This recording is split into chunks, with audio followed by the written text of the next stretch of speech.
Dear children, today we are continuing the lesson Himalaya की बेटियाँ. Last class we have studied नदियों का लक्ष्य क्या है.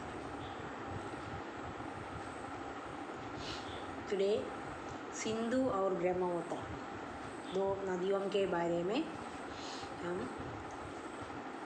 पता है.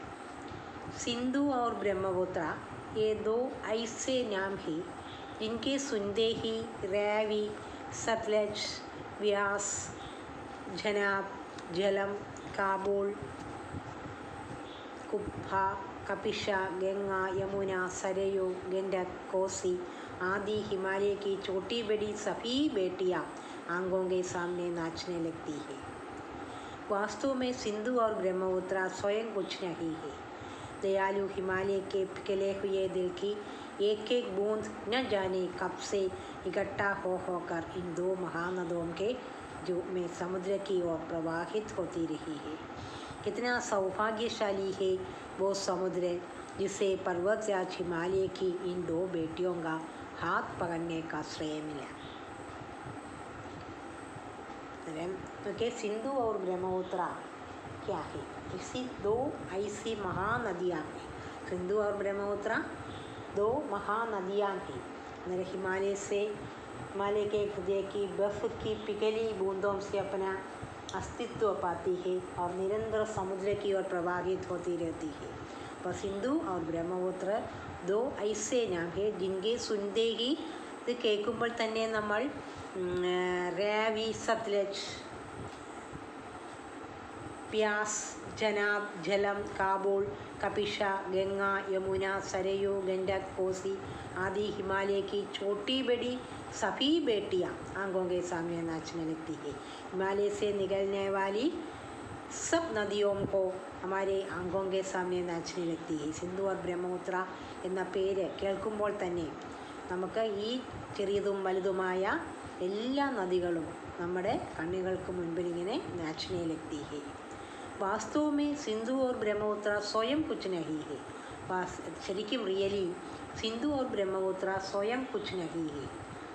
दयालु हिमालय के पिघले हुए दिल की एक एक बूंद न जाने कब से इकट्ठा होकर इन दो महानदियों के रूप में समुद्र की ओर प्रवाहित होती रही है. हिमालयത്തിൽ നിന്ന് ഉത്ഭവിക്കുന്ന पिघले हुए दिल की हिमालय से निकलने वाली एक एक बूंद ഓരോ ഡ്രോപ്സും ചേർന്ന് കളക്ട് ചെയ്ത് രണ്ട് മഹാനദികളുടെ രൂപത്തിൽ സമുദ്രത്തിലേക്ക് പ്രവഹിച്ചുകൊണ്ടിരിക്കുന്നു.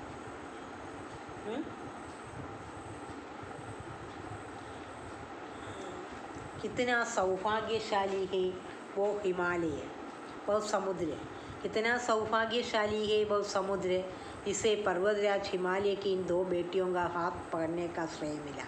സിന്ധു और ബ്രഹ്മപുത്ര രണ്ട് നദികളും എവിടെയാണ് ചെന്ന് ചേരുന്നത്? സമുദ്രത്തിലേക്ക്. അത്രയും സൗഭാഗ്യശാലിയാണ്, വളരെ വലിയ ഭാഗ്യശാലിയാണ് ഈ സമുദ്രം. എന്തുകൊണ്ടാണ്? ഈ വലിയ മഹാനദികൾ ഹിമാലയത്തിൽ നിന്ന് ഉത്ഭവിക്കുന്ന ഈ രണ്ട് മഹാനദികളുടെ രൂപത്തിൽ അവരുടെ കൈ പിടിക്കാനുള്ള ശ്രേയ എന്ന് പറഞ്ഞു കഴിഞ്ഞാൽ എന്താണ്? അവരുടെ കൈ പിടിക്കാനുള്ള ഭാഗ്യം, അവരുടെ കൈ പിടിക്കാനുള്ള ഭാഗ്യം അല്ലെങ്കിൽ അവരുടെ കൈ പിടിക്കാനുള്ള നന്മ ഈ സമുദ്രത്തിന് കിട്ടിയതിൽ സൗഭാഗ്യശാലിയാണ് സമുദ്രം.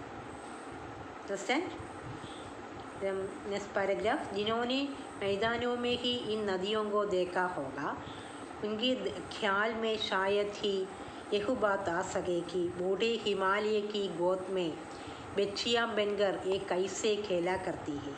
माँ बाप की गोद में नंग धड़ंग होकर खेलने वाली इन बालिकाओं का रूप पहाड़ी आदमियों के लिए आकर्षक भले न हो, लेकिन मुझे तो ऐसा लुभावना प्रतीत हुआ. वह रूप की हिमालय को ससुर और समुद्र को उसका दामाद कहने में कुछ भी झिझक नहीं होती है. पर जिन्होंने मैदानों में ही इन नदियों को देखा होगा, ഈ ഗ്രൗണ്ട്സിൽ ഈ നദികളെ കാണുമ്പോൾ, പ്ലെയിൻസിൽ ഈ നദികളെ കാണുമ്പോൾ ആണ് ഉണ്ടായിരിക്കും. ഉസ്കെ ഖ്യാൽ മേ അവരുടെ ചിന്തയിൽ ഷായദ് ഹോ യഹ് ബാത്ത് ആ സകേക്ക് ഊടെ ഹിമാലയ കി ഗോത് മേ, പറഞ്ഞാൽ ഹിമാലയത്തിൻ്റെ മടിത്തട്ടിൽ കുട്ടികളായി ഇരുന്ന ഇവർ കുട്ടികളായി ഇരുന്ന് കളിച്ചവരാണ്. എന്ന് പറഞ്ഞാൽ ഹിമാലയത്തിൽ നിന്നാണ് ഈ നദികൾ ഉത്ഭവിച്ചത്.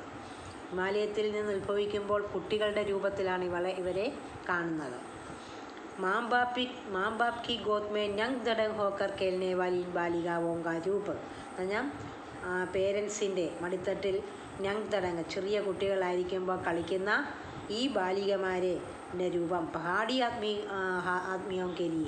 അവിടെ മൗണ്ടൻ പ്രദേശങ്ങളിലുള്ള മനുഷ്യർക്ക് വളരെ ആകർഷകമായി തോന്നിയില്ലെങ്കിലേ അത്ഭുതപ്പെടേണ്ടതേ ഉള്ളൂ. ആകർഷക് ഭലേ നഹോ ലേക്കിൻ മുച്ചേത്തോ ഐസാ ലുഭാവന പ്രതീത് ഹുവ. എനിക്ക് എന്തൊരു അട്രാക്റ്റീവ്, മൻഗോ ഖാനേവാല, ലുഭാവന മൻഗോ ഖാനേവാല, ലുഭാവന പ്രതീത് ഹുവ. എനിക്ക് നല്ല അട്രാക്റ്റീവായിട്ട് തോന്നി. പക്ഷേ വഹ് കി ഹിമാലയക്കോ സസുര, ഹിമാലയത്തിനെ സസുര ഔർ സമുദ്രക്കോ ഉസ്കാ ദാമാത് കഹിനേമേ. ഹിമാലയക്കോ സസുര, ഹിമാലയത്തിനെ എന്തായിട്ടാണ് കാണുന്നത്? Father in law. സമുദ്രക്കോ ഉസ്കാ ദാമ, സമുദ്രത്തിനെ സൺ ഇൻ ലോ ആയിട്ട് പറയുന്നതിൽ എനിക്ക് ഒട്ടും ഷെയും തോന്നുന്നില്ലായിരുന്നു. അതാണ് ലേക്കിൻ മുച്ചേത്തോ ഐസാ ലുഭാവന പ്രതീത് ഹുവ വഹ് കി हिमालय को ससुर और समुद्र को उसका दामाद कहने में कुछ भी झिझक नहीं होती है. Understand all of you? Meanings: लुभावना, मन को भाने वाला, अट्रैक्टिव. झिझक शर्म शेम. ससुर फादर इन लॉ. दामाद सन इन लॉ. लेखक क्वेश्चन आंसर: लेखक ने नदियों और हिमालय का क्या रिश्ता बताया है? लेखक ने नदियों को हिमालय की पुत्रियां और हिमालय को पिता बताया है. किन दो विशेष नदियों की बात कही गई है? सिंधु और ब्रह्मपुत्र. दो विशेष नदियाँ सिंधु और ब्रह्मपुत्र है. समुद्र को सौभाग्यशाली क्यों कहा गया है? समुद्र को सौभाग्यशाली कहा गया है क्योंकि वह सिंधु और ब्रह्मपुत्र का हाथ थामता है, लेकिन हाथ थामने का श्रेय मिला है.